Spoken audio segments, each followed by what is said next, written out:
Well, ladies and gentlemen, welcome to the Healthcare Forum, which is sponsored by the ADS every month. We like to welcome our members and non-members equally to this forum. It's a community service. It's not a medical advice, nor a consultation. We choose most common subjects of the importance to human health and prevalent in our community.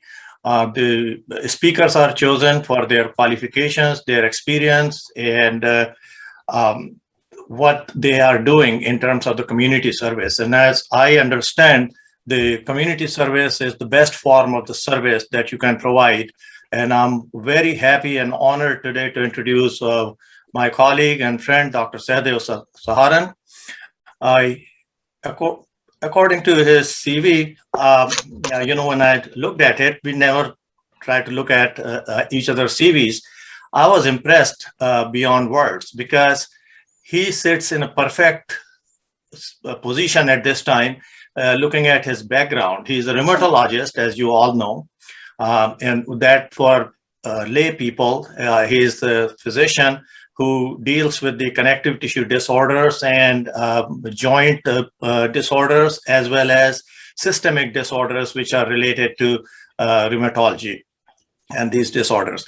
We all have pain somewhere or the other. And if we do not have pain now, we are going to have pain in our joints, etc. Well, we don't want to run to a rheumatologist right away as soon as you begin to have some pain. Your primary care physician will take care of most of it. And then when the situation comes, then you will go to the rheumatologist.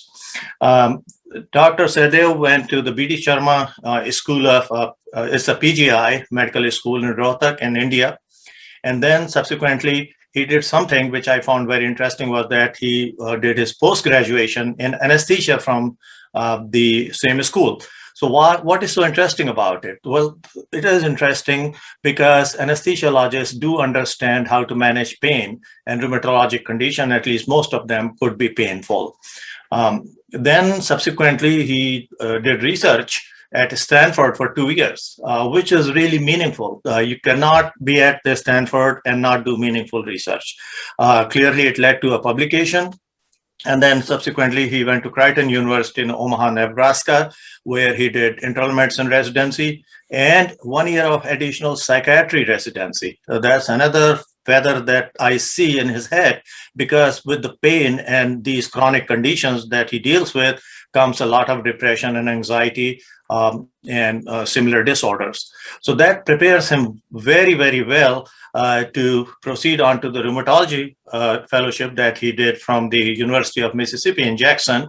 And then Dr. Kalra and I were very lucky. We were the first two to receive him in Stockton and meet with them in Stockton at Dr. Kalra's residence when he was joining the group of physicians here in Stockton. And he went for the solo practice subsequently for 10 years and now has offices both in Stockton and Tracy.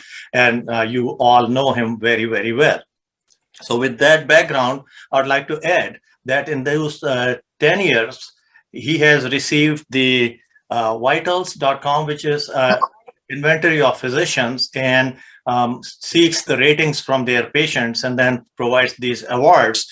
And he has received this Patient's Choice Award, which is not easy to get, especially in a specialty, any specialty which deals with pain, because nobody is satisfied, no matter what their physician does, about the relief of their pain. So he received this award in 2011, 2010, 2009, 2008, and as late as 2016. And that was one, but not enough, I guess. He received another award, which is the Compassionate Doctor Recognition. And we all know that how compassionate Dr. Sahdev is, even in his social interactions, let alone the professional ones. In 2011, he won that award. So here we have a great resource in Dr. Sahdev available to us, and he is going to talk about the arthritis today. As I put in the chat box, please type your questions or prepare your questions in your mind to ask verbally at the proper time. So with that introduction, I would like to very proudly present to you Dr. Sahdev Saharan. Dr. Saharan, go ahead, please. Yeah, thank you, Dr. Srivastava. I appreciate you giving me such a wonderful welcome here, and thank you for giving this opportunity. And this is wonderful. I think whatever you guys are doing, this is a very, very important and helpful for our community. And I think with time it will grow more and more, and people will get more information from doctors like us, and maybe we can help a little bit uh, to make people understand better. Sometimes giving little simple tips helps a lot. So no, thank you. And my main challenge for this talk was to decide how much complex I should make it, or how simple I should keep it. So I think I will try to, I have a lot of information here in my presentation, but I will try to skip more details, more focus on main points. And at the end, we can discuss if anybody has any question, and I can answer them. So thank you. Let me see. I'll share my screen here. If you guys can, do you guys see my screen? Yes. Okay, great. Okay, good. So, most important, I would like to start by saying this arthritis, what arthritis is, because arthritis, as we know, is a joint pain, but most people don't know that there are different kinds of joint pains and different kinds of arthritis, and each arthritis has its own significance and on treatment and on course long term. So many times patient comes to see me like telling that they hurt all over, they have this type of pain, but every pain is not the same. And so it's very important for my audience to understand when I talk about these different kinds of arthritis, so that they can have some idea that what is regular arthritis, what is autoimmune arthritis, where and when they should seek help. So I'll try to I'll try my best to expand on that. So most importantly, right now, I would like to give a layout how I'm going to proceed to it. So what I will do is I will describe uh, like different types of arthritis, and then starting with non-inflammatory and then followed by inflammatory. What that means is inflammatory arthritis is more associated with inflammation, stiffness, and most of the time those are related to autoimmune conditions.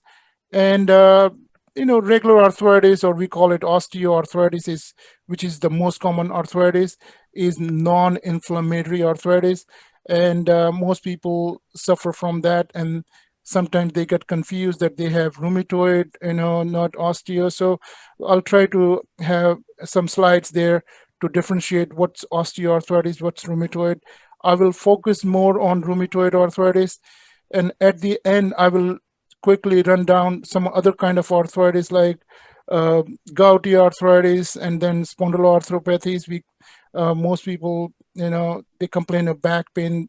It's important for them to understand what kind of back pain is inflammatory in nature, and where they should seek some help from rheumatologists, and or it's just a regular back pain. So I'm going to start by saying that what is arthritis. Arthritis is like a arthro means joint, and itis in inflammation. So any inflammation of any joint is arthritis. But main thing is we have to differentiate between different kinds of arthritis. Some arthritis are having local inflammation, and some have like just beyond the local inflammation, they can go into your system. We call systemic inflammation, and it's called inflammatory arthritis. So from my perspective, from the rheumatology standpoint, this is always a challenge for any patient coming to my office to classify if this patient is having inflammatory arthritis or non-inflammatory arthritis. So having said that, now if you see, the arthritis can even start from babies. People think that arthritis is an old age disease. It's not. It can start from babies or children. And most of the time, those patients have inflammatory, or we call it autoimmune arthritis, like rheumatoid arthritis. So, as I said, I will spend more time on rheumatoid arthritis because that's my specialty, where I make a difference in their treatment. And so, what rheumatoid arthritis is, an autoimmune disease where, in layman term, we describe as a normal immune response is directed against your own tissue. You start making these antibodies which attack your joints, tendons, and bones, and when this happen, you develop a lot of inflammation. And when inflammation happen anywhere for persistently for a long time, you start having destruction of these tissues, and you get erosions and deformities. And so that's a hallmark for rheumatoid arthritis. And this is one of the commonest inflammatory arthritis, and most rheumatologists see this kind of arthritis in their practice. Now, as I said, this arthritis is associated with a lot of cartilage damage, bone erosions, and joint deformities, and eventually it can cause disability. But good news is, these days, in last 10, 15 years, the treatment has changed so much that these days most people don't go into disability or joint deformity level if they are treated at early stage.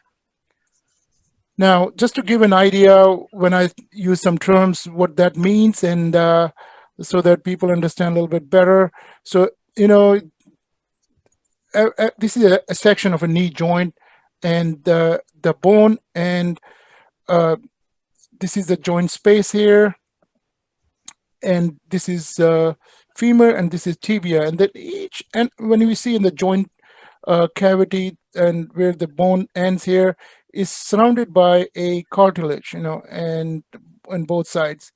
And there's another membrane, which this joint capsule here, which is lined by a membrane called synovial membrane. The fluid inside our joint is built up by the synovial membrane. So this synovial membrane is responsible for keeping your joint healthy, and it nourishes the cartilage, and so that it stays healthy. What happens in rheumatoid arthritis is this lot of inflammation happens around the synovial membrane, and this gets inflamed. And with inflammation, as I mentioned, you start, this goes into the cartilage area and start destroying this bone underneath, and you get bone erosions. So now, again, coming back to the same question, patient comes to see me and they have a lot of joint pains.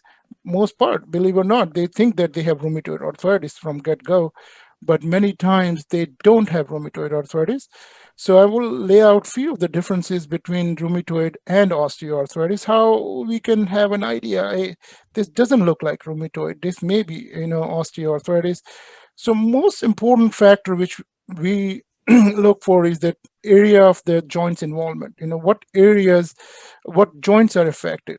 So if you have any of the DIP joint, which I'm going to show in the picture, next picture, then it means it's not rheumatoid. DIP means the distal part of your hand joints are not involved in rheumatoid arthritis, and this is typical osteoarthritis place. Proximal interphalangeal joints, actually I'm going to go next slide so that I can make it understand better. So if you see these are the joints here.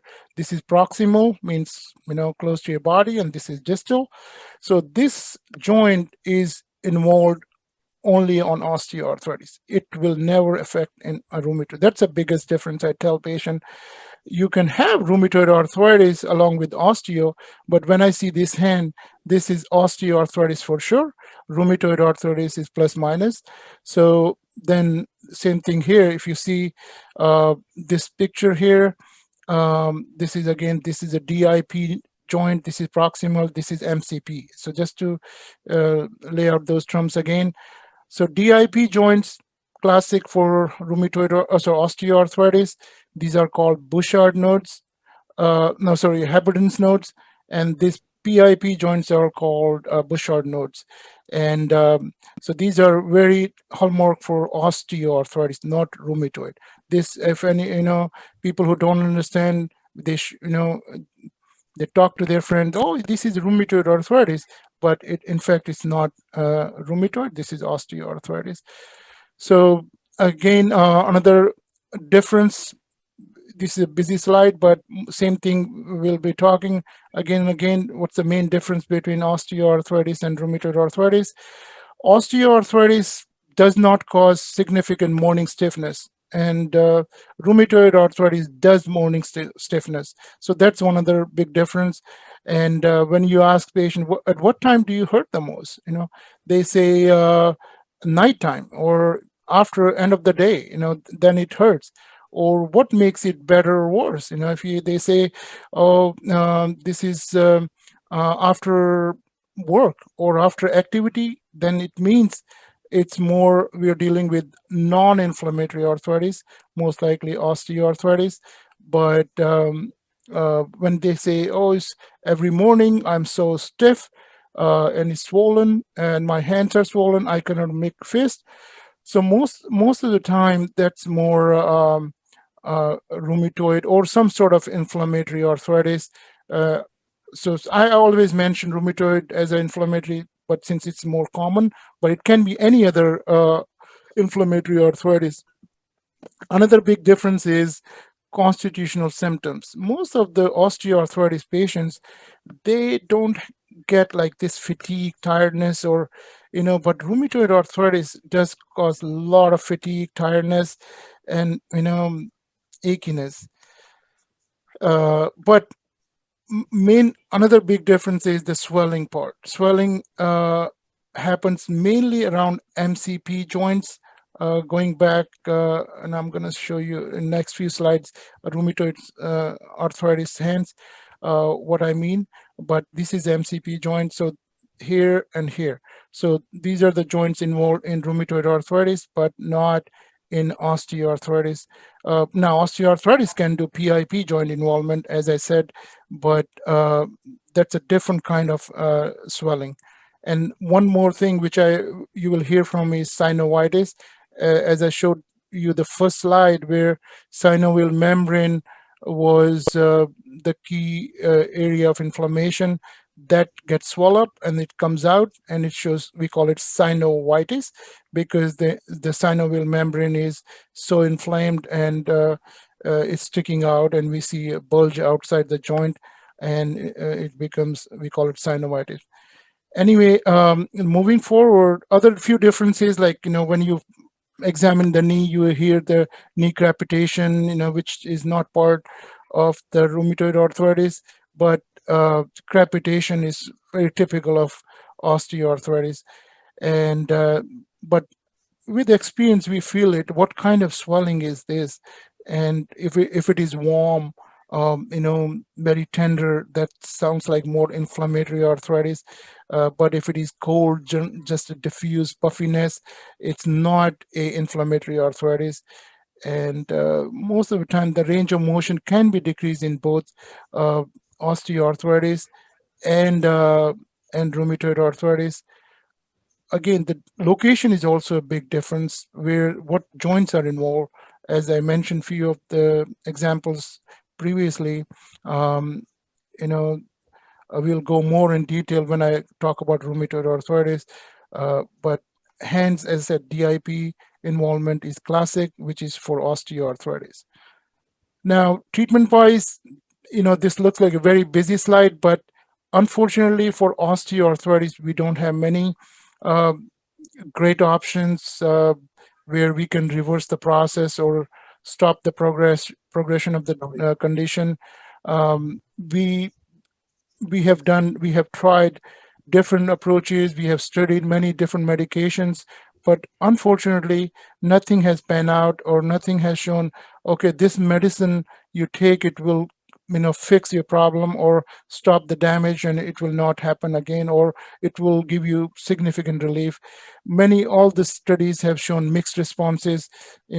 So I would go with definitely with lifestyle modification, including diet, exercise. Weight management is the biggest one for osteoarthritis. If you lose weight, uh, that will help you a lot, especially for your knee arthritis. And just to give you an example, what happens, um, how much weight reduction help you? If you lose 1 pound, your knee will feel 5 pound lighter. So it's just 1 to 5. If you lose two pound, then it means 10 pound lighter on your knees. So that's how it is. So don't worry about how much you lost. Any loss of weight will help you a lot on your knee arthritis, and that's the biggest one. Exercise, muscle strengthening is the key. You have to do, you can do yoga or whatever you do, muscle strengthening, especially quadricep strengthening, cycling, or you can do Tai Chi, yoga. So they all have shown benefits. And then if it is mild, we use topical NSAIDs. And then again, coming down, this is when people have moderate to severe osteoarthritis, same thing, we start using more NSAIDs. But again, NSAIDs have their own shortcomings of like GI side effects, and then also kidney failure or renal insufficiency in those patients, or they should not use NSAIDs. Now we use Tylenol all the time. I like Tylenol myself, but honestly, believe it or not, studies has not supported that this does bring out any better outcome. But again, I always leave it up to patient. At least it's safer in sense it does not affect that much on the kidneys and does not have that much GI side effects. So I say, hey, try this one or NSAID first.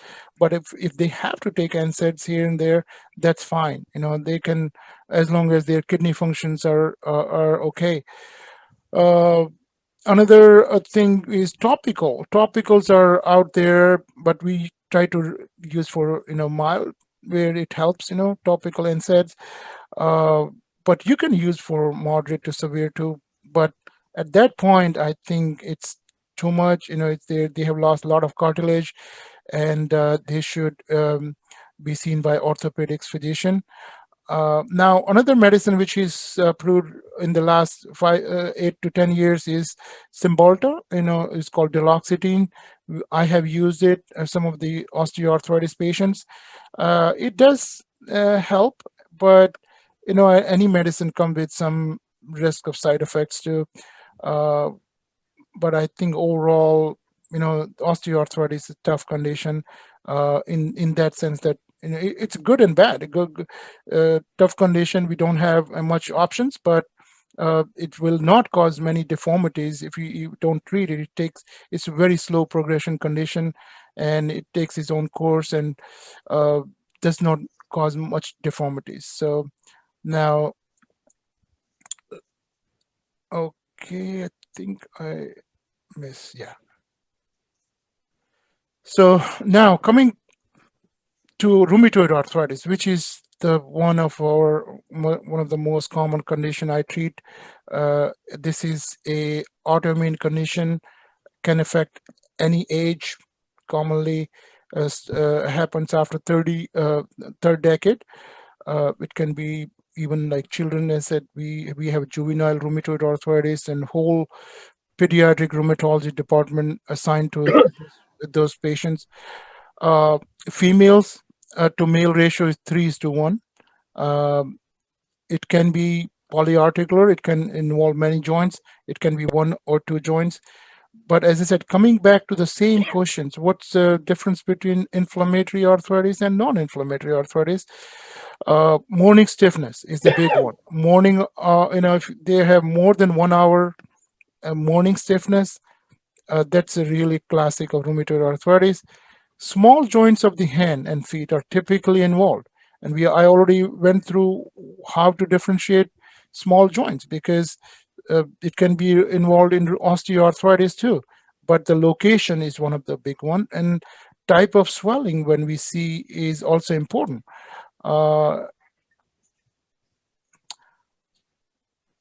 Now,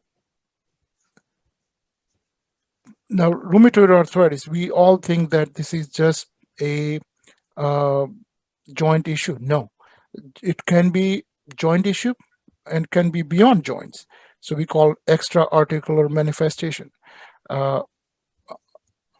Joint involvement itself is a painful issue, but when patients have advanced rheumatoid arthritis, they can involve many other areas, especially lungs, as Dr. Srivastava know, we have different kind of interstitial lung disease and associated with autoimmune mixed connective tissue disease. Rheumatoid arthritis is one of them, which can do it. So now let's come down to rheumatoid joint pains for now, and then we'll come to extra articular manifestations. Again, area, location, what kind of joints are involved. So it can, GIP says here, but not. Most of the time, PIP joint, MCP, and wrist joint. These are classic. It can involve the elbows, shoulders. Most of the time, if you see the hip and back, people come to see me all the time. I have rheumatoid arthritis all over my body. My back is killing me, and this is my rheumatoid arthritis. Believe or not, rheumatoid arthritis does not affect the back unless it's kind of it's have involved all of your body first, and then maybe some of the spine, C-spine can be involved. But usually we don't see any involvement in SI joint and and the lumbar spine and thoracic spine. Again, MCP and PIP joints I already talked about. I don't want to go again and again. These are the most common joints involved in rheumatoid arthritis. Again, as I said, cervical spine can be involved, but that's usually in a severe condition and can cause sometimes impingement of the spinal cord, especially very important for elderly people who are going for surgery. If they have rheumatoid arthritis, they should talk to, they should tell the information to anesthesiology, because when they intubate the patient, it's very important they have that information, and they don't want to, hyperextend their, C-spine and cause cord compression. So that's very important information for you to tell to an anesthesiologist that you suffer from rheumatoid arthritis. As I mentioned, thoracolumbar, sacroiliac, and DIP joints are not involved in rheumatoid arthritis. This is a typical rheumatoid hand. This is a PIP joint swollen. You see that, this is classic rheumatoid arthritis. A few other hands, they have this deformity we call ulnar deviation of the hands. That's also another rheumatoid findings. There are some deformities. We doctors like to, teach medical students. They have fun with these kind of, we all know, swan neck deformities and then Boutonniere's deformities. These are typical findings of rheumatoid arthritis. Happens at certain age when they have a little bit of advanced stage, not early stage. Then they start having these deformities in their hands. This is another picture. Now, coming back to same thing, as I said, it can involve beyond your joints. And believe it or not, it's present in about 30 to 40% of rheumatoid arthritis patient. It may be associated with joint pain or maybe not. So many times I have seen, not a lot, but sometimes I've seen patient comes with chronic cough, shortness of breath, and they don't have any joint pains, and we check for their rheumatoid arthritis. Like as a workup, we do check for everything, and then we find out their rheumatoid factor is positive. I don't necessarily put them on my treatment, but I know they may develop arthritis at some point, so they are under my radar, and I observe them.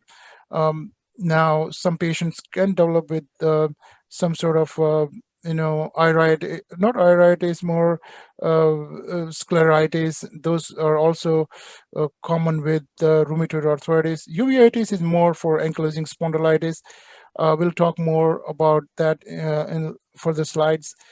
Uh, Now, who develop extra articular manifestation? Who are at risk?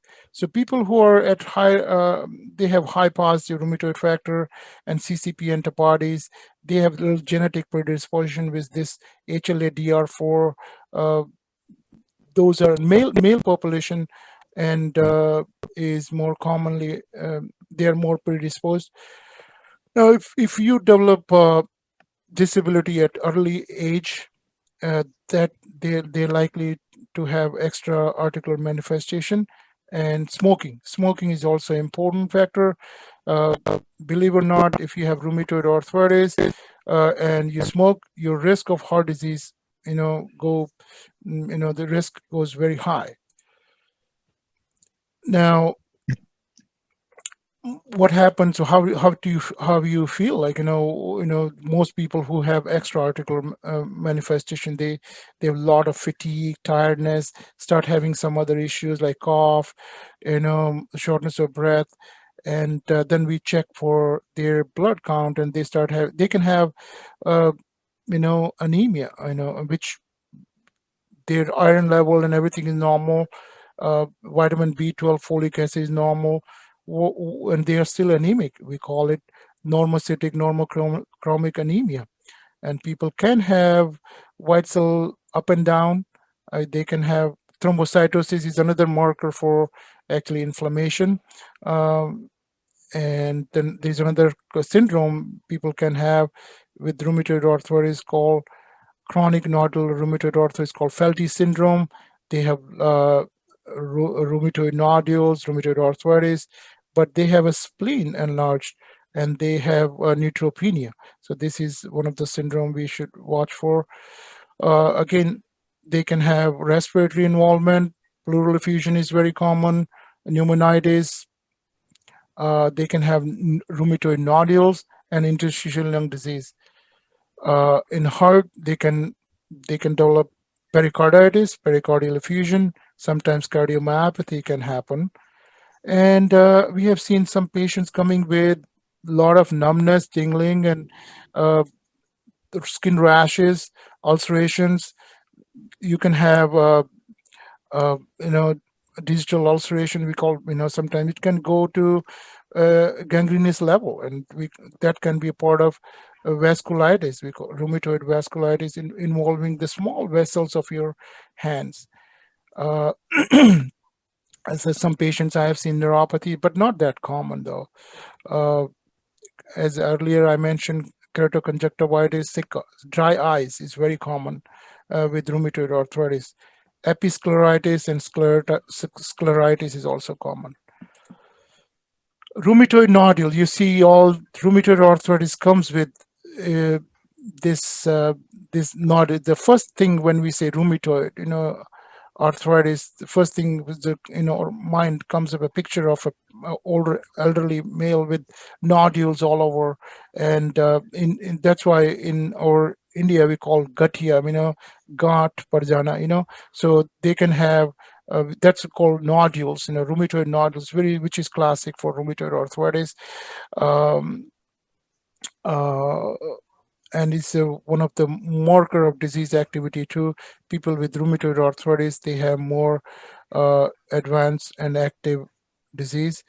These are a few other pictures. This is what exactly I was talking about. This is called synovitis. If you see this bulging, this type of swelling which stays there, it can be acute or chronic. Sometimes when acute is more tender, more painful, more warm to touch, but chronic is more not going away for months and stays there. That's a chronic synovitis.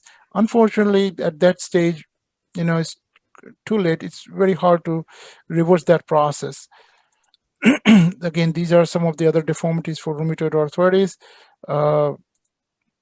Now, what we check for rheumatoid arthritis, check just regular labs. There are a few things which we focus on: rheumatoid factor and CCP antibodies. These are two diagnostic tests, and then we like to do these, we call it acute phase reactants.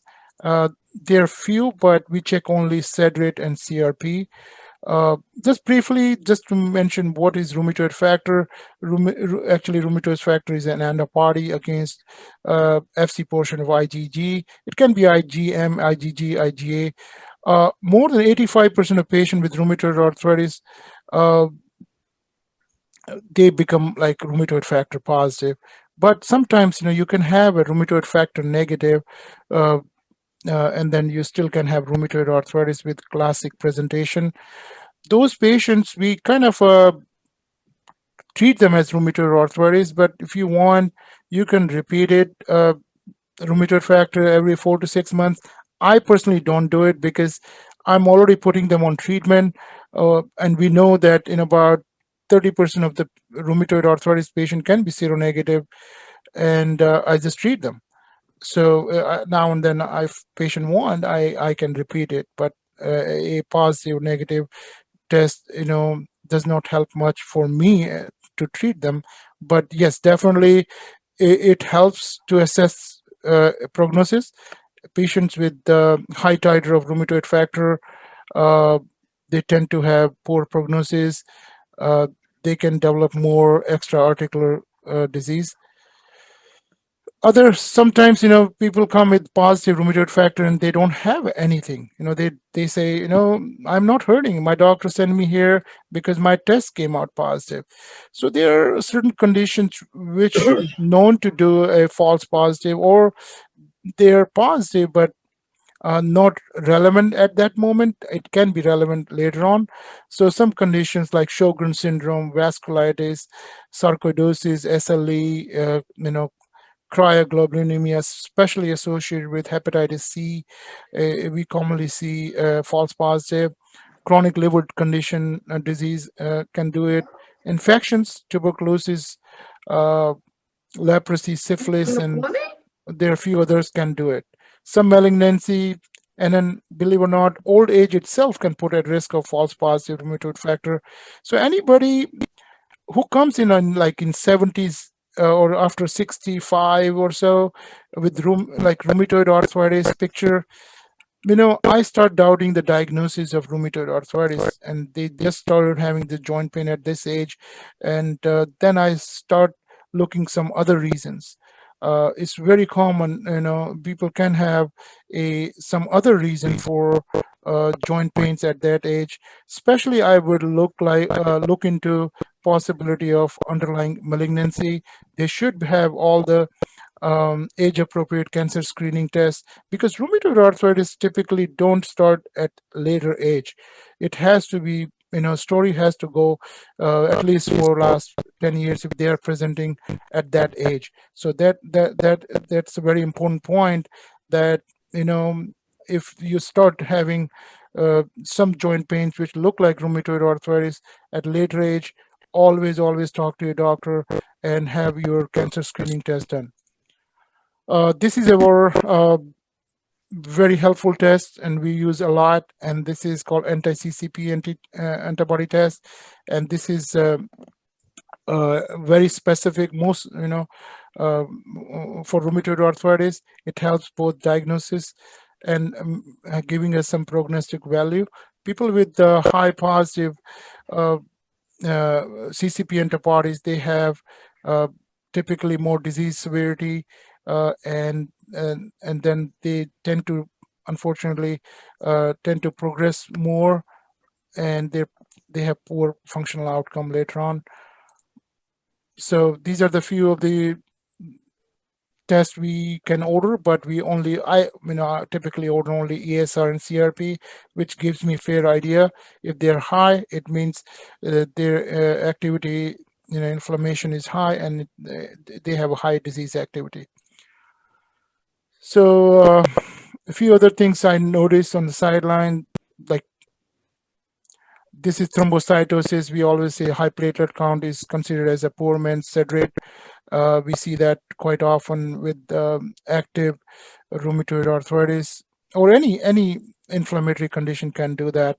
Leukocytosis is also a reactive leukocytosis can be present. ANA is also present in some of the rheumatoid arthritis, but this is a very non-specific test.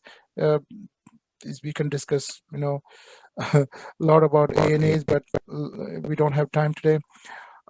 Now we can do synovial fluid analysis, but I don't do it personally because there's no point. We already make it. We have enough information to make a diagnosis. Typically with this, albumin level goes down. Any of the inflammatory conditions with time, you will see low albumin count. Now, quickly, I will go show you some pictures of rheumatoid arthritis X-ray, what it looks like on the X-rays. These are the typical hallmark for the rheumatoid arthritis. They have, this is again, same PIP joint, if you see, and they develop these marginal erosions. This is a very typical of rheumatoid arthritis when you do the X-rays, and maybe a few other X-rays I have. Same thing, it can get so extensive and go into your bones, and then you start having deformities. Look at these erosions here. Now, these are for diagnostic criteria. These are for researcher who do studies, what kind of patients they should involve. But in practical, in the real world, we get like a feel for right away from who has rheumatoid, who are not. But if you want to go more in detail, when we make who should we diagnose as rheumatoid arthritis, then we can look into this. But the bottom line is, more small joints are involved, more likelihood that you have rheumatoid arthritis, more positivity of rheumatoid factors or CCP antibodies, you get more points. So, these are the two big ones. If you have small joint involvement, have these high positive. And then again, you can look into these inflammatory markers called SEDRATE, CRP. They can be normal or high normal. So more positives you have, you get more points. So, and then duration, less than 6 weeks, more than 6 weeks. If lasting more than 6 weeks, definitely you're dealing with inflammatory arthritis. Management, is again a lot of treatments out there. Our goal is to limit pain, prevent the further damage, and we try to educate patients. That's one of the most important part, for which I understand. When patient comes to you, you should have a discussion. I feel like making them understand about the disease and what what future looks like. That helps and what to expect from the treatment. That helps them a lot, and that's, I think, people should focus more, because one thing I have realized that we don't spend much time in educating patient about their disease, because this is a different kind of arthritis. This is not just a regular arthritis, and there goes a lot into it.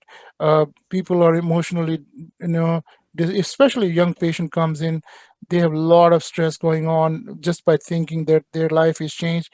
So if you tell them, and educate them, and then give them hope, and give them, treatment plan, because treatments are available, but people have lot of anxiety about those treatments, because they worry too much by reading their side effects profile.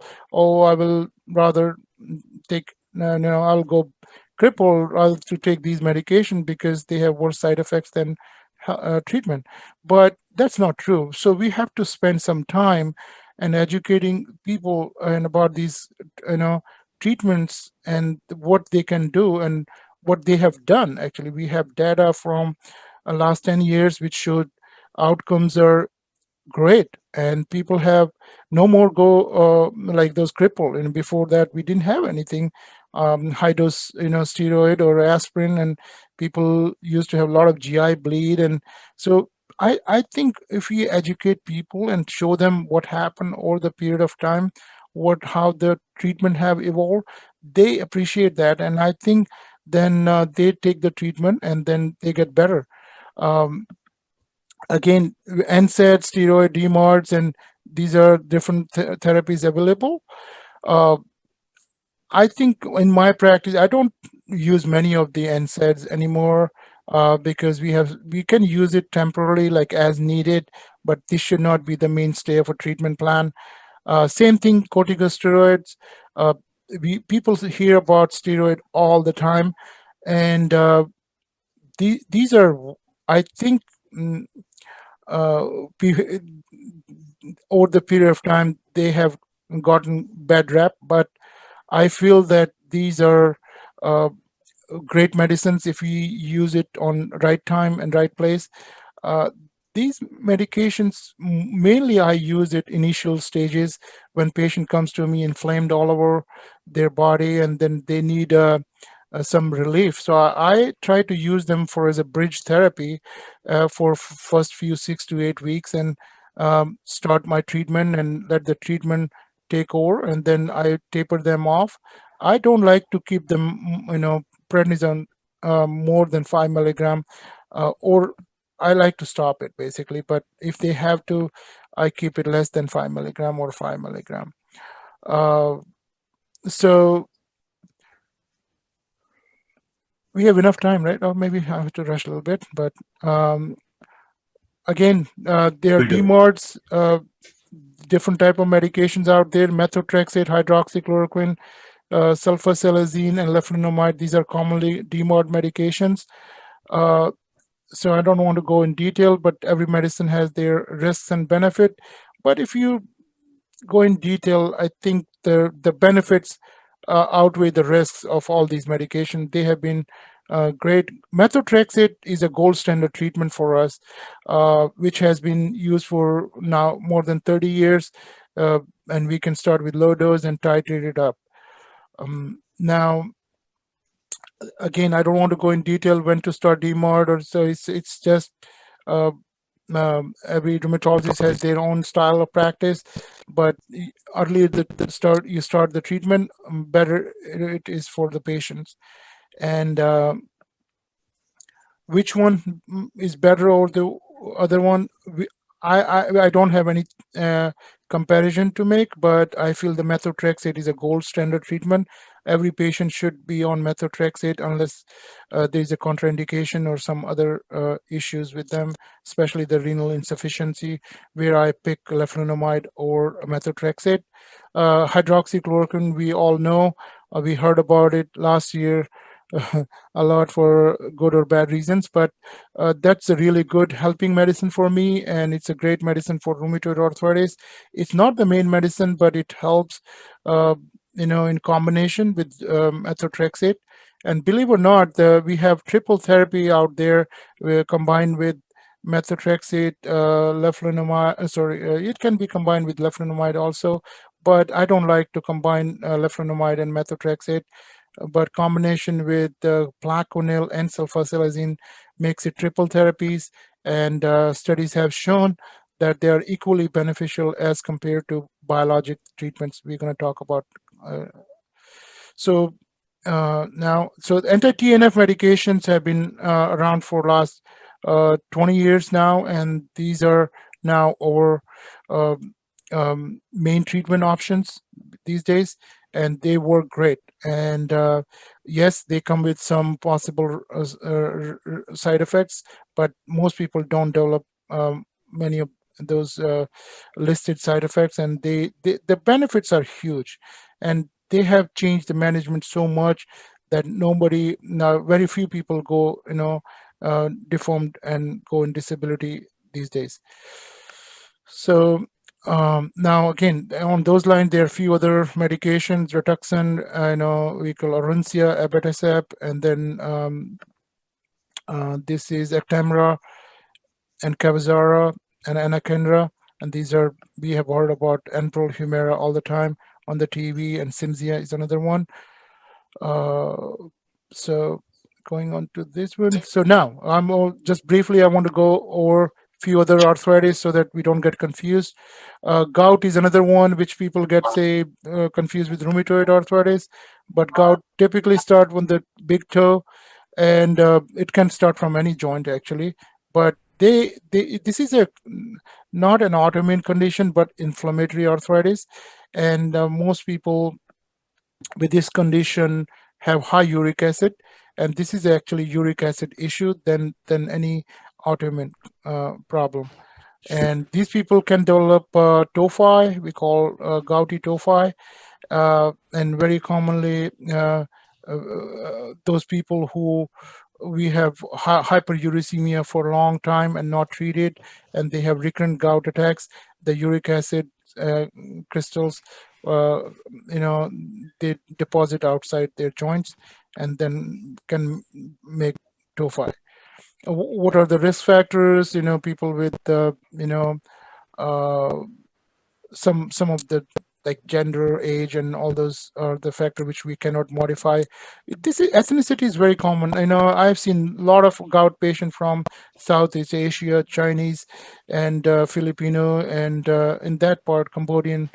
Somehow those are more affected by gout, but anybody can do it. Some of the risk factors are alcohol is the big one which stands out here. That can do a lot of gout, and chronic kidney disease also put you at risk. Diabetes, heart conditions, and especially the treatment for CHF, and so they are responsible for some of the hyperuricemia and the chronic kidney disease. They adds up a little bit of to their hyperuricemia and can cause gout and gout flare-ups. So when we take out the fluid, we see these, these pictures here. These are crystals we see under polarized microscopy. Treatment, we start with diet, lifestyle modification, tell them eat, limit the alcohol use, and less red meat, less lentils. We have few treatments, allopurinol and uroric or febuxostat, probenecid. And then again, I don't want to go in detail when how to treat them, but these are the treatments available. Cristexa is another one which is available now, which most people don't know about this drug, but this is a medication which been out for last few years, and it's an infusion drug, but this is really a life-changing medication for people who have gouty tophi. They have multiple tophi. I have seen patients I given in my office, and their tophi melts away basically after a few infusions. It's so wonderful. People start moving their joints, and this just goes away. But it's not for every patient. We have some criteria who can go into Cristexa, but we have done it, and any patient who gouty tophi, now they should consult a rheumatologist, and we have these options. Now, just quickly, spondyloarthritis. This is a big topic. I don't want to go in detail. I would just want to mention few names, and so that people understand that arthritis. We all talked about the hand joint pain and small joints, but many patients have like this back pain, and that needs to be identified. What kind of back pain is really rheumatology worth, or rheumatoid arthritis specialist worth, because there are certain back pains which we can make a huge difference. Some are like more degenerative arthritis. Unfortunately, nothing we can do about it. It's just a more pain management issue. Psoriatic arthritis is a big one. Again, I cannot go in detail. It's a lot of information out there. Ankylosing spondylitis and reactive arthritis. These are typical three big one for spondyloarthritis. People who have psoriasis for a long time, even like one patch or small patch or extensive, they can have devastating arthritis. And this is a little bit different than rheumatoid arthritis. The biggest difference is in this arthritis, you can have this DIP joint involvement.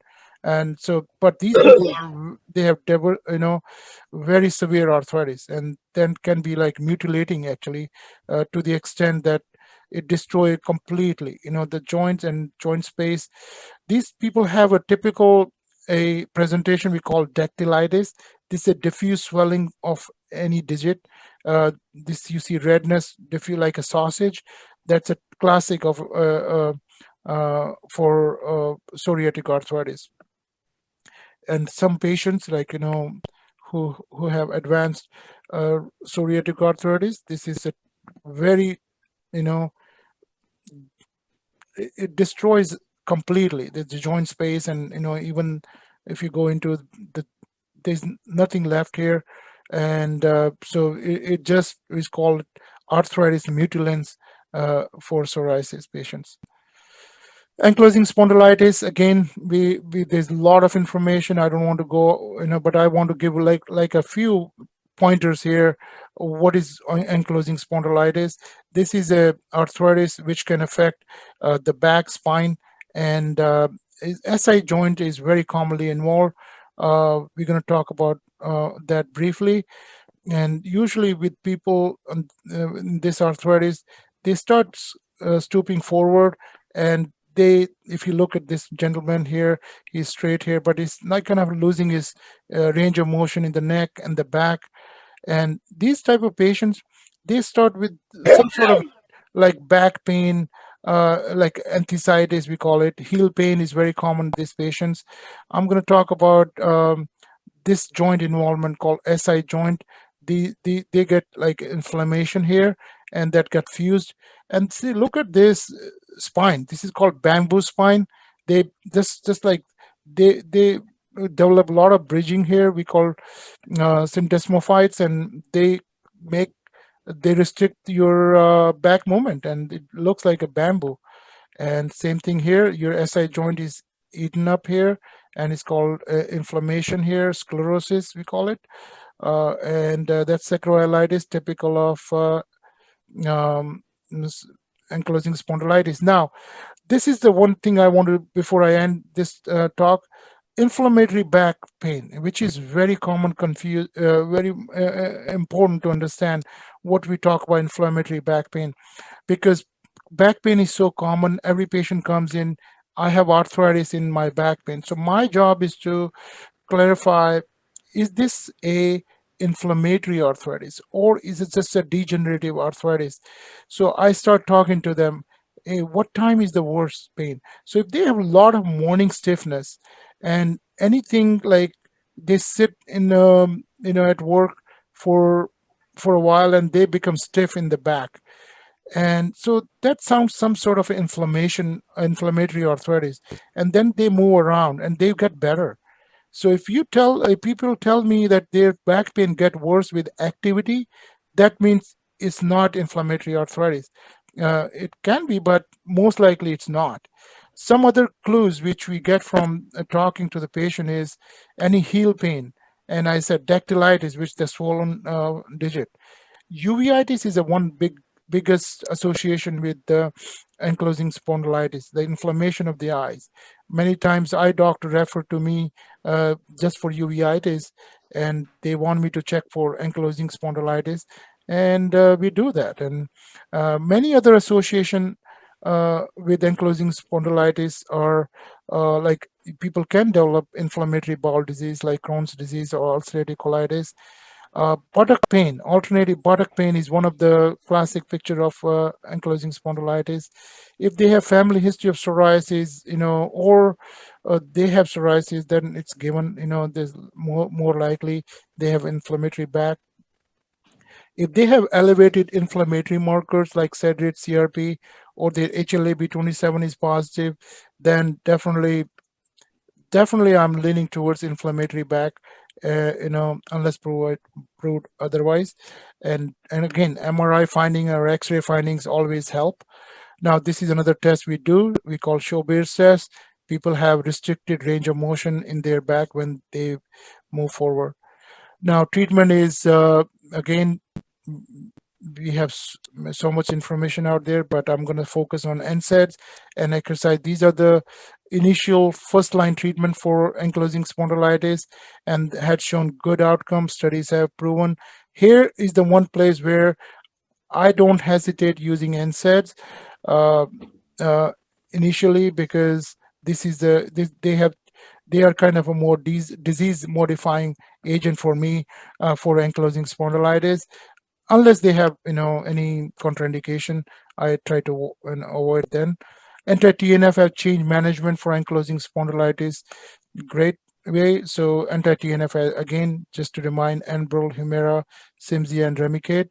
IL-17 inhibitors out there. There are two there, Cosentyx and Taltz.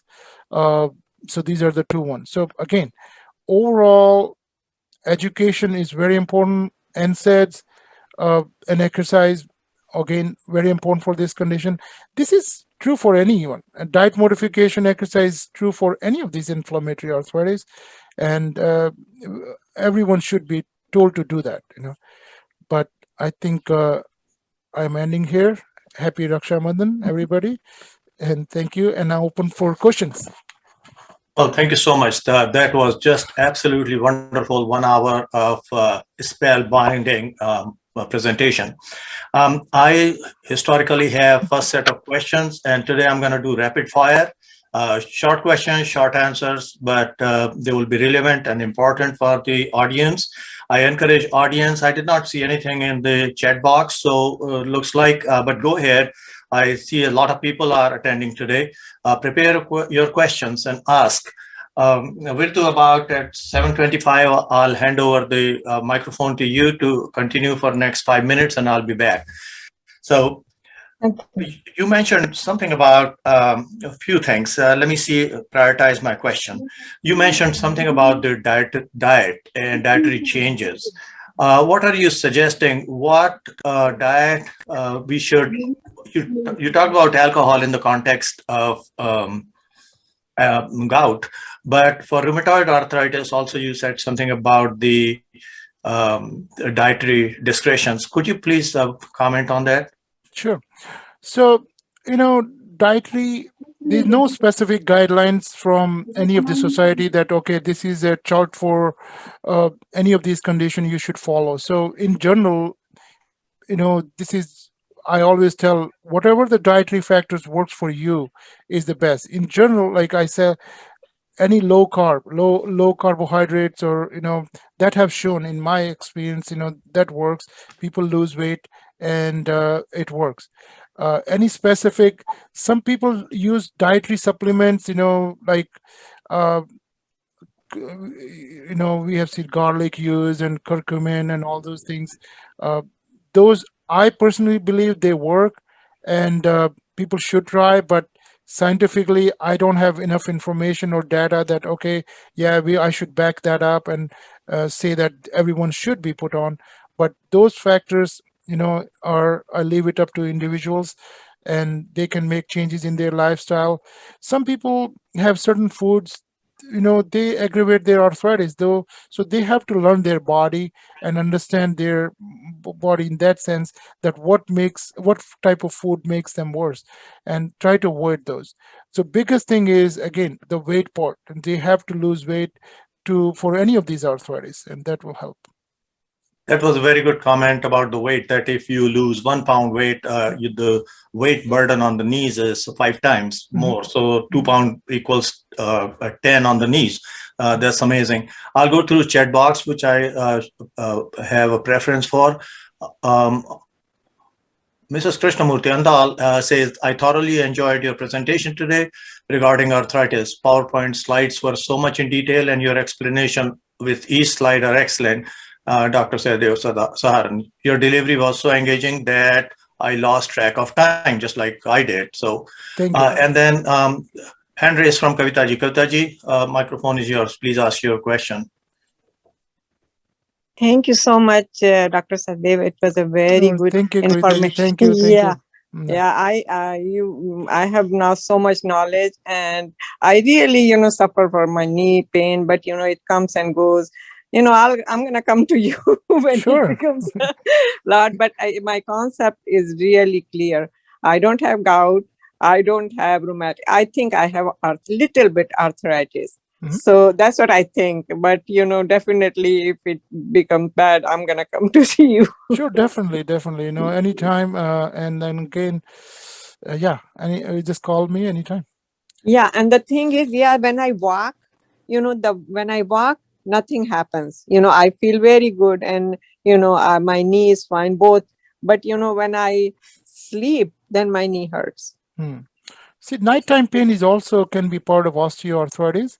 As we said, if you don't have any other joint pains like in your hands or feet, or they are not swollen, then probably still I will go with osteoarthritis than any autoimmune or inflammatory arthritis.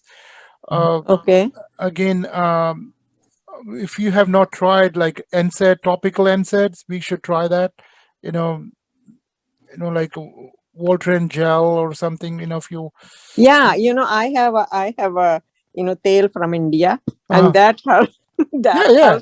helps so much, and but I use it very conducive because No, it's honestly, still. they work. I don't know. I said I'm from India, so that's why I have so many from our culture. Like they work, but I cannot back them up scientifically. I cannot promote them. So Yeah, so I have to. but it smells like icy hot, so there must be some ingredient like that too in there. So that when I put that on, I feel better. But yeah, it started my old age too, so let's see. But yeah, fine. very good talk. And Thank you. I just relax and listen all these medical talks. So it was so much fun for me to getting all the knowledge, and very clear. Thank you so much. Thank you. So Simiji and Ashwin said excellent talks and complimentary comments. Somebody on iPhone, I do not have the name, said excellent presentation. And here comes our Dr. Sharad Arora. Other than gout, any of the other conditions more common in Asians or South Asians? Okay. Hi, Sharad. I have not seen you, man. I thought you will be here on the picture. You're turning it off, huh?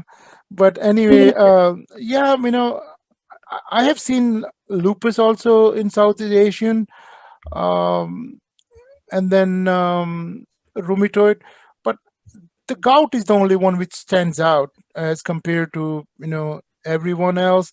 But rest is kind of mixed. But I can say some lupus also more in Southeast Asian a little bit, but again, that's I would say it's not. I will compare with if you like other races, so it's not that much difference, but definitely gout. But they're all equally in other races too. The lupus and rheumatoid arthritis. So. Thank you, Sharad. Priyaji says, thank you very much for an informative talk. While I'm waiting for the questions, just following the Sharad's lead, my question to you would be, is there a genetic predisposition or familial predisposition that people have for these diseases? Sure. So far we know, like especially with the rheumatoid arthritis, we have seen the genetic like HLA and the DR4 that's associated with more rheumatoid arthritis.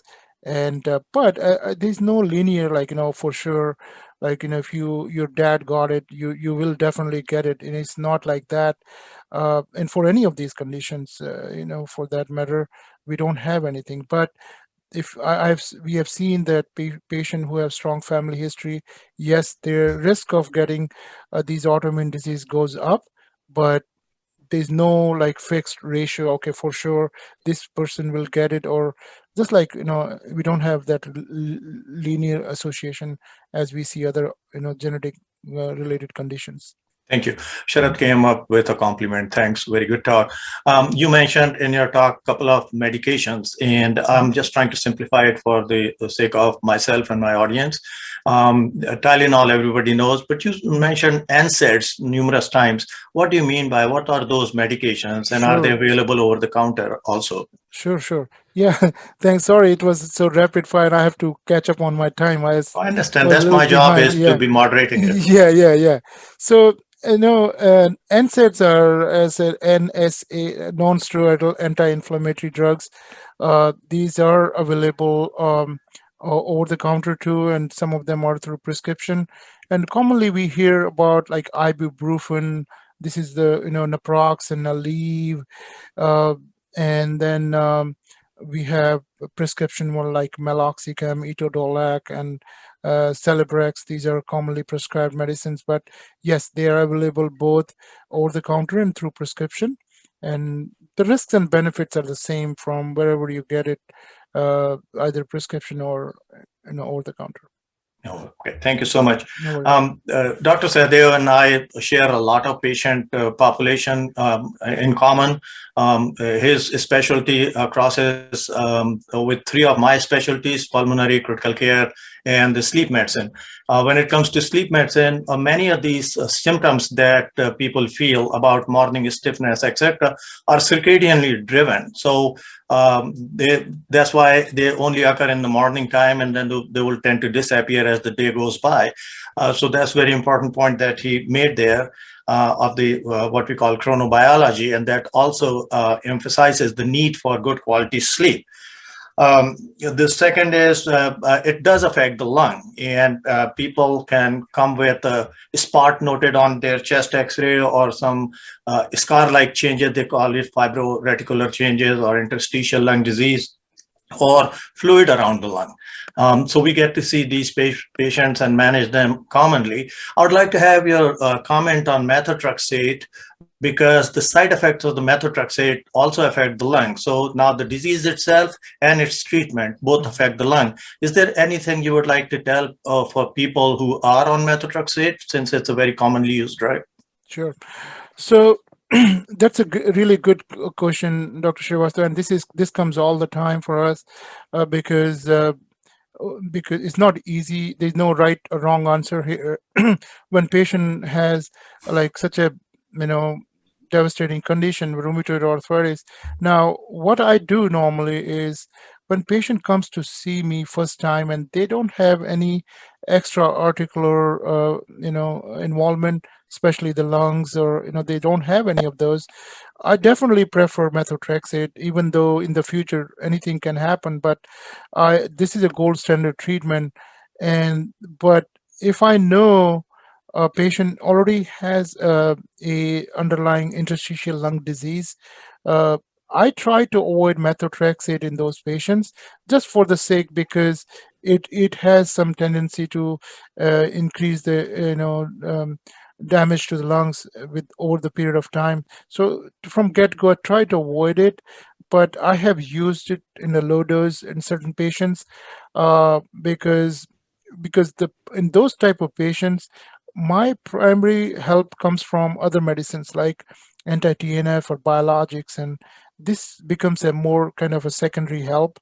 So it all depends on the situation, where how bad is the condition, how bad is the patient, in joint involvement. But because we have such a great data over the period of time with methotrexate, that it has even been shown to decrease the lower the cardiovascular mortality and heart conditions. It has such a great outcome, it has shown over the period of time. So I like to use methotrexate, but with underlying lung condition, I try to avoid. I try to change to a different one. Leflunomide can do it, but it's lesser culprit or compared to methotrexate. Then Imuran I can pick up. Azathioprine is another one I choose. But most of the time, biologics are the main one for them. There are two questions, very interesting questions, and I think you will enjoy answering them. Dr. Virtu Arora is asking, does rheumatoid arthritis start with an infection? Strep question mark. How does someone gets it? Sure. So yeah, that's a good question. And then what happens is people ask me all the time, hey, why I got the arthritis, why my sister didn't get it, or my brother didn't get it, or other family member didn't get it, or my friend didn't get it. So this is what I have seen. Any of these autoimmune conditions are triggered by something when they start. Something means either some sort of infection happened to their body, triggered your immune system at that time. it's nothing to do with your infection or strep. It's just your immune system was triggered at that time. And most of the time, it's not that bacterial infection we see, it's more viral infection somehow. And the viruses are known to trigger your immune system more as compared to bacterial, because so answer to your question is yes, any infection can trigger your immune system and can cause or put you at risk of developing rheumatoid arthritis.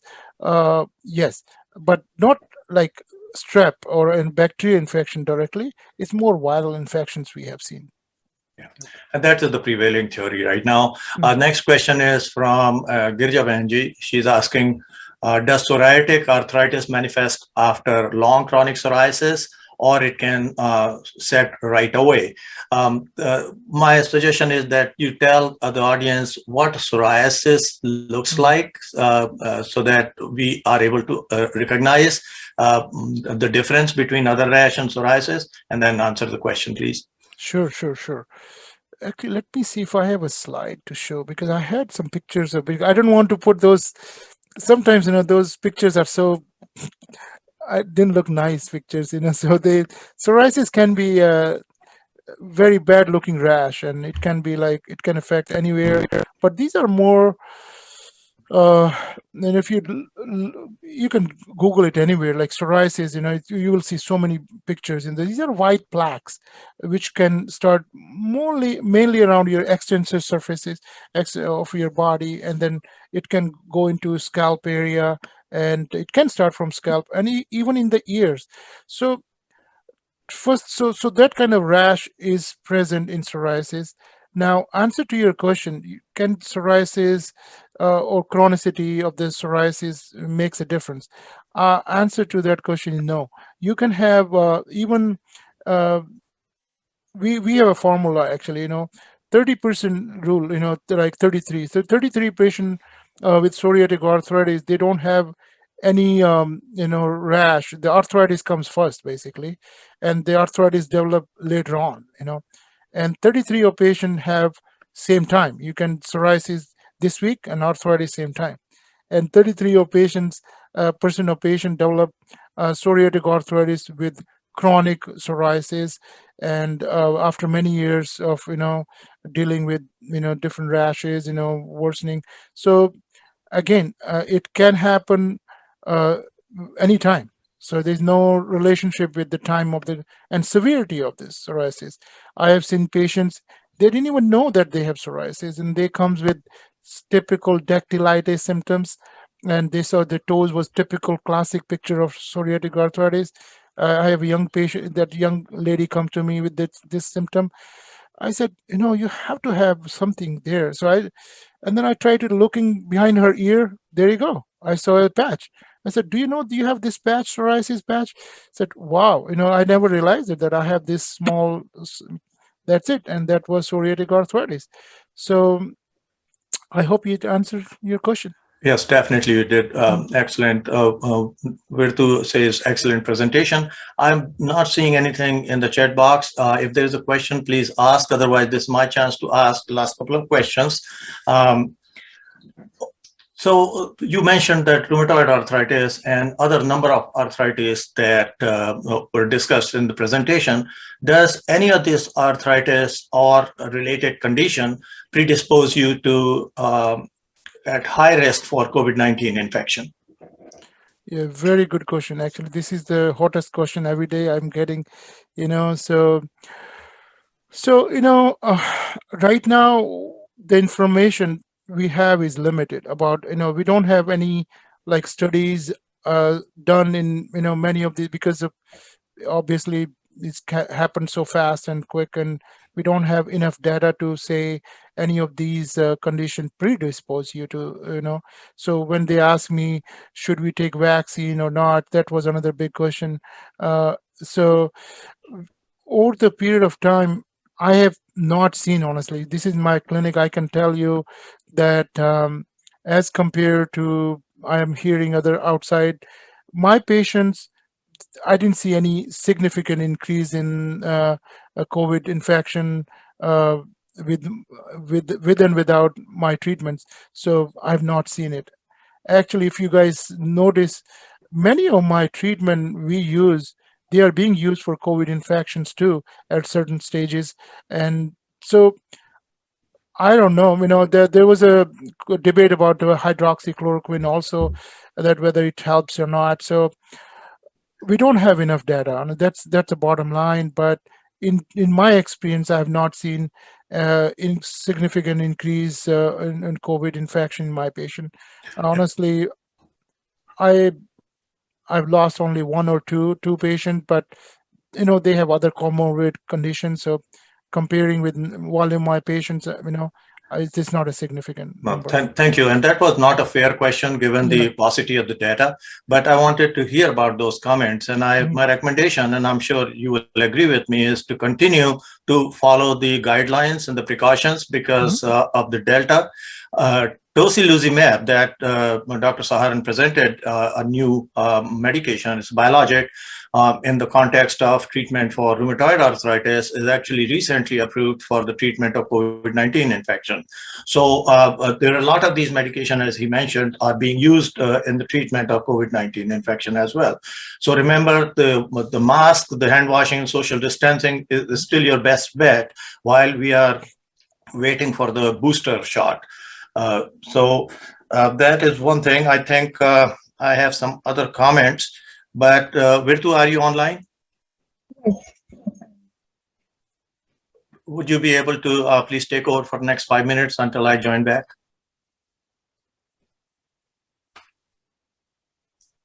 Yes. Okay. Sure, definitely. Thank you. Can you hear me? Yes, we'll wait for you, Deepakji. So I just wanted to hear, Dr. Sahdev, if you could share some I couldn't hear insights you. about how therapy could be beneficial and what kind of exercises these patients be doing. Can you hear me? Yeah, but I lost your question initially. There was an issue with microphone, I guess. So can you repeat your question, please? Sure. My question is if you can shed some light on. I'm missing it. I couldn't hear on what kind of the second exercises part. or therapies. I'll type it in the chat. So what I'm getting is like, what's my experience? Where we can use the physical therapy? What kind of patients, right? Yes. Okay, cool. So yeah, I think physical therapy is very important, and there are certain conditions where it helps a lot.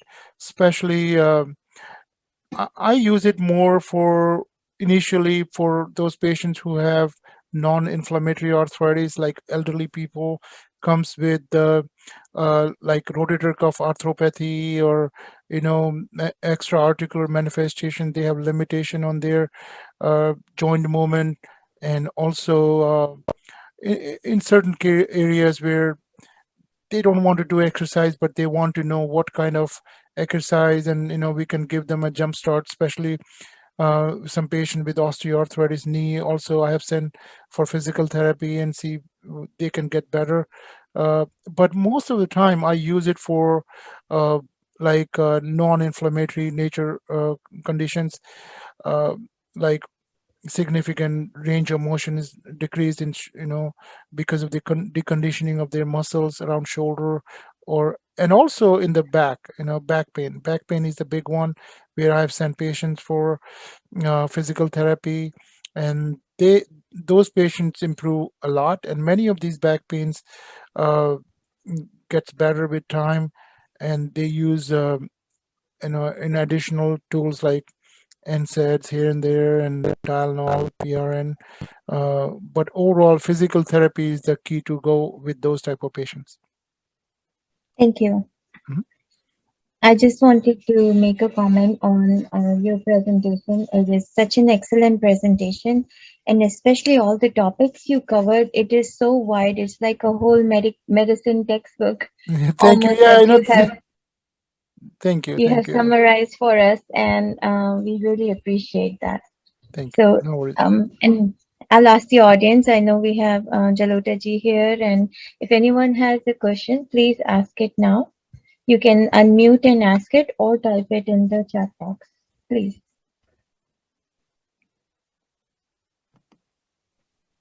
I think Yurja has a question. No, Ritu, I don't have a question, but my mind is really boggled. But how many ways can the arthritis manifest itself? And I never knew I can't pronounce the terms he said, but it is amazing, the knowledge, the ways the body can react.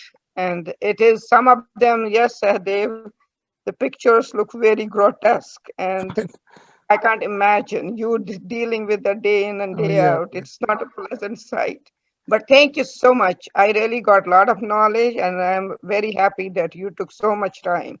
Thank you, Gurjesh. No, it was my pleasure. No, thank you. Thank Your you. presentation was really thorough. It must have taken you so much time to prepare these slides with your busy schedule. We appreciate it. No worries. No, thank you. It was my pleasure. Thank you. I think we have Satish Ji with a question. Satish Ji, go ahead. Satish Ji, do you have a question? Please go ahead.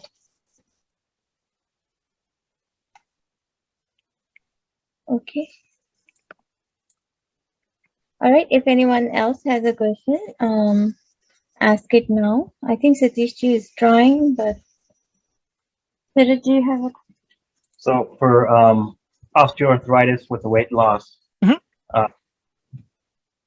does it help for musculoskeletal issues in general also? Have you noticed that? Yes. Yes. I think what I tell, I deal with so many other conditions which are not related to rheumatoid, as you know, Sharad, that we deal with a lot of fibromyalgia too. Patient comes in, pain all over. They just like feel they're dying, and they have so much going on in their lives. But and when we diagnose them with fibromyalgia, the only treatment for them is the exercise. Basically, we can help with some other treatments, but that's the biggest one, for them. And then weight is one part, but exercise itself, stretching all these muscles, tendons, and keeping the circulation going and improving your sleep hygiene is so important for those non-rheumatological conditions, and they help. The exercise and that weight part helps them a lot. Plus, rheumatoid arthritis also, I guess, again, reduction in the weight and giving some relief to your joints helps a lot. And also, not the weight as such, but improving your, I feel that your immunity improves with exercise, and the reset of your immune system, which happen with these conditions, that gets better over the period of time, and it helps in going into remission easy. It becomes easy on the medications, and so that helps a lot. Thanks.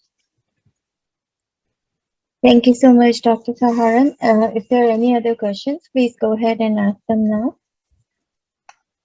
Otherwise, we are at the end on the conclusion of today's seminar. I would like to thank everyone who joined. We have upcoming seminars on homeopathy and COVID, and another seminar from Dr. Parekh next month. In the meantime, I would really like to thank Dr. Saharan for presenting his knowledge for the American Disease Society's monthly healthcare forum. And I know Deepakji would have done a much better job in thanking you, but from the bottom of our hearts, thank you again. And thank you for, again, for our audience who joined in late. I just wanted to share that Dr. Saharan has received the Most Compassionate Doctor Award.